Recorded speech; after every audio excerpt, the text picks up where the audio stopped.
This is entirely your call. I don't want to go long. Do you want to end the show, or do you want to get 5 minutes off your chest about the joke that is the College Football Playoff Selection Committee? I'll get 5 minutes off my chest. I tweeted earlier today from, LaGuardia. That actually makes it better that you were at LaGuardia as this was happening, because I was on my couch just taking in the inevitable clown show that was the College Football Playoff Committee. I was in Manhattan less than 24 hours.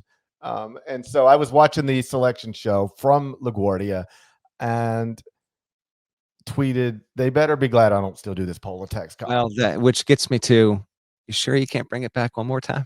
Oh, I could. I could. They'd take it too. And by they, I mean, like, you pop in and say, you know what, you want me to throw out a little poll text situation here? They'd take it in an instant. Just come out of retirement. Listen,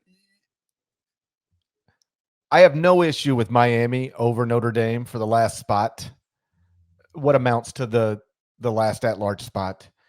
I do think, given how close the resumes are, the head-to-head should probably be the determining factor, and obviously Miami owns that. But Miami has always owned that, and for them to flip it at the last minute is worthy of the mockery that it is getting.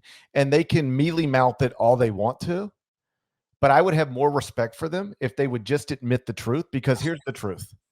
Here's the truth. You know what they decided to do either late last night or early this morning? Admit that they've had it wrong and they've got to flip it. Right. But that's not what was said by Hunter Yurachek on Sunday. I know, because these guys, man, they have a hard time. They have a hard time sitting in that chair and answering questions honestly.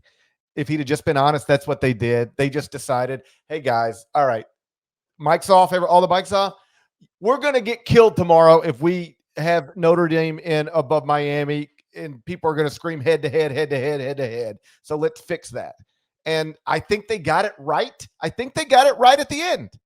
But they got some of it right. I think all of it right. They got that part of it right. Notre Dame. I mean that specifically. I think they got that part right at the end, but the path that they took to get there was wrong. There is nothing that really matters that happened between Tuesday and Sunday morning to either one of those teams, and yet you flipped them at the end. That's ridiculous. If you want to talk about something else they got wrong, the idea that Ole Miss doesn't get punished for losing Lane Kiffin is just stupid. That's just dumb. And my wife's an Ole Miss grad. We care about Ole Miss. This is a big thing for my home state. I am thrilled that Ole Miss got a 6 seed and gets to host Tulane, because that probably means the Rebels are going. That's annoying too, because that's a regular season rematch, and they should have put JMU. They should have flipped JMU and Tulane to begin with. That's might be like 5 or 6 down the list. But you saw this matchup earlier in the season. Why are we getting it again? Yeah, because they don't have bracketing principles that prevent it the way the NCAA tournament would have. And apparently JMU was more deserving of the 11 than the 12 to begin with, but the committee put JMU at 12, whatever. There's Parrish. There's that. There's the fact that football has now caught up to basketball in this regard. The SEC championship game doesn't mean anything. Literally, it was for one extra piece of hardware to go in Georgia's facilities and then a bunch of cardio for 3+ hours. It did not matter the result, because the teams would have been the exact same if they didn't play the game. 3-loss Bama. I know they got the win at Georgia. 3-loss Bama is a 9 seed. A 9 seed in this. And Georgia is the 3 regardless by nature of winning the SEC championship game. The game did not need to be played, and the seeding wouldn't have been affected whatsoever. That's a joke. Everything you said about Miami, Notre Dame. It's also, you do this to yourselves when you want to have a weekly TV show, when you feel like you have to do this every single week, just for the 6 weeks leading up to the final reveal. And by nature of doing this and by changing this is not the first time this happened. I remember what was when TCU got screwed in the 14 playoff, going back more than a decade ago. They have a habit of doing this. It's all completely just a total joke. I mean, it really is just a total joke. And if you're going to complain, not that everyone has, but some people are lamenting the fact that you have 2 group of 5 teams in a 12-team playoff. Guess what? Blame the commissioners. They're the ones who did this, and they made the rules. You cannot invoke this and not kill the ACC. It is not JMU's fault or Tulane's fault that the ACC sucked. And by the way, Duke on Saturday, for the first time ever, saw its football team and its men's basketball program win against top 20 opponents on the same day. Had never happened. And so Duke winning the championship in the ACC title game boots the ACC out of it. That's why you have 2 group of 5 teams. You agreed to the structure. So if you're going to bring in the fact that it's not like, well, these spots should have or could have gone to the likes of Notre Dame and Vandy or Texas. This was the agreement that the commissioners put into place. It's the ACC's problem. The ACC's fault, man. It's amazing that they're this bad at a bracket that only has 12 teams. It really is. Like it's really hard to mess up the process to this level. And I'm mildly fired up because I find it entertaining. And as I said earlier this week, it actually is a net positive for college football for the attention economy. The fact that you had Alabama, Miami, and Notre Dame being the 3 schools fighting for 2 spots. You really could not ask for a better cauldron of 3 brands to be fighting and to get the most reaction controversy possible. And then my last thing on this is, given that college football has a low game inventory, like the amount of data, it's not college basketball. You don't have 30 plus games going into Selection Sunday. They really should be selecting the field once everyone has an even 12 number of game results in. And then you say, here are the teams that are going to be in. Here are the contingencies if these conference championship winners get in, how they would slot into the bracket. Okay. And then you have a second selection show. You really want to monetize this? Don't do any of them until the Tuesday after the regular season ends.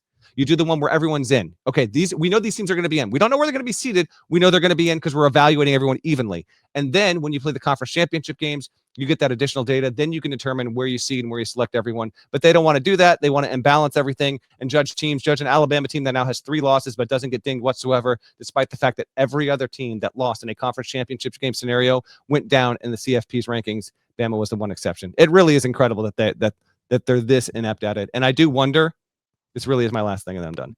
I talked to Brett Yormark in Vegas because he was there for the Big 12 thing with Players Era. And we were talking about how the deadline for the college football playoff format had been pushed from December 1 to January 23rd. And he has since said this publicly as well, but we were in effect on the record when we talked. He said, I don't think like the deadline, we're pushing it down, but I don't think this is going to matter. I think we're going to have a 12-team playoff again for the 2026 college football season. I can't help but wonder, given everything that's tied to this, Notre Dame said, screw it, we're not even going to play in a bowl game now. I do wonder if the noise level around this event will lead college football conference commissioners to actually accelerate that. And if we don't have a 14 or 16 team arrangement in 26, I don't know if we will or we won't, but I think the temperature on that is different now than say 48 hours ago. That's all I got for you. You mentioned like, if you really want to monetize it, I think that's part of their problem. They are monetizing it. That's why they have the weekly television show. That's exactly correct. But if you want to monetize it with actual credibility around it, that's what you should do, in my opinion, but whatever. They are trying to get every penny out of it, which I work for a television network. I'm not going to start blaming television networks for trying to make money. Like, that would seem hypocritical from me. But I think them trying to monetize it in the way that they have, leading to weekly television shows, it did get them put into a bad spot.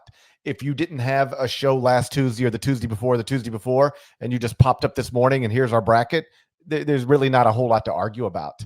But because of the television show and then them presumably realizing we've made a mistake with Miami, Notre Dame, and we've got to fix it, it led to all of the criticisms that you're getting today. To your point, and then we'll get out of here, it is hilarious to me that they created this thing. I mean, they fly people into resorts to sit around and public actually knew how much money went into that. And they don't know what they're doing. It's insane. It reminds me of you ever see the clip of Michelle Obama? And she's like, your whole life, you just think these are the most important people in the world and they all must be brilliant. And she's like, then every once in a while, you get to some of us, you get to a point where, I'm paraphrasing here, but she's like, you get to these tables and you're with these people. And the first thing you realize is they're not as smart as you thought. And that's what this is. You got all the smartest people in college athletics, and they developed a playoff system that they have to go back and change annually, and they'll do it again next year.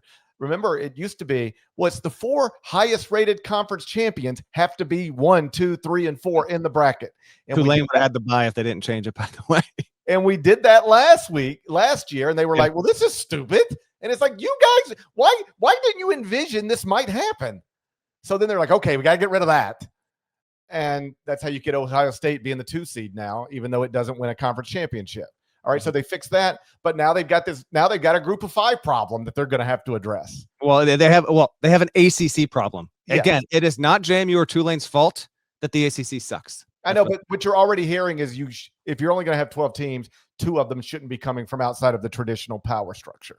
You're already hearing that. Of course. Yeah, because that's the way college football has been minded for a long time. And I get that angle of it, but you know what? I'll celebrate the fact that we got these 2, and it's going to be a tall task, but man, it would be so awesome if one of those 2 managed to actually win a college football playoff game. It would be incredible. It's a long shot, but It's not impossible. It's not impossible. And like that part of it doesn't bother me as much because it shows you if people care about the integrity of the regular season, because that's something you always hear about anytime a playoff expands. It's going to mess up well, this shows you that in this given year, obviously there's an advantage to being 1, 2, 3, and 4. You get the buys, but there was also an advantage to being 5 or 6 because you get to play a group of 5 as opposed to, an Alabama or one of those big brands. So it makes it more important to try to finish in the top 6. In most years, I know it's supposed to be the top 5, but it enhances the regular season, I think, on some level. So that part of it doesn't bother me as much, but it is funny to me. They spent years trying to develop a system, and the system they've developed is so clearly filled with flaws that they weren't whatever enough to identify in advance. Maybe that's the nicest way to say it. And then we'll love the games once they kick off. But I can't wait for the games. Nice bonus and entertainment on a Sunday filled with a ton of sports.